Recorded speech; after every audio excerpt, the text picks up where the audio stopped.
Rebekah Brooks was closer to Rupert Murdoch than his own daughters, some said. She was close as well to his son James, who runs his UK business. But even Rupert's patronage couldn't save her. The then Rebekah Wade took over the News of the World in 2000. 32, she was Britain's youngest national editor. Campaigns like that for Sarah's Law, naming and shaming paedophiles, showed she wasn't afraid of controversy and was in touch with popular feeling. The paper is on the side of protecting children and not the rights of paedophiles, and I strongly believe we're on the side of the right. The public are behind us.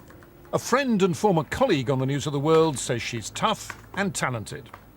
Rebekah got to the top because she is ambitious, and some people might say ruthless, others would say talented. She was certainly a person that did stand out.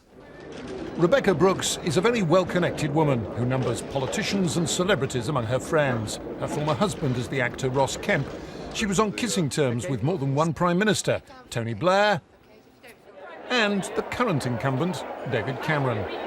She would get on well with Tony Blair, potentially with Gordon Brown, with David Cameron, because they know that she actually says what she really believes and what she thinks, as opposed to, like many people, what she thinks they want them to hear.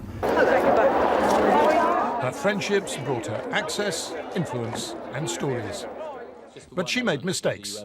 This admission to a parliamentary committee was one. We have paid the police for information in the past. Paying policemen is against the law. While her successor, Andy Coulson, resigned as editor over the phone hacking scandal, Rebekah Brooks was promoted to News International's chief executive, denying all knowledge of wrongdoing. Critics weren't impressed.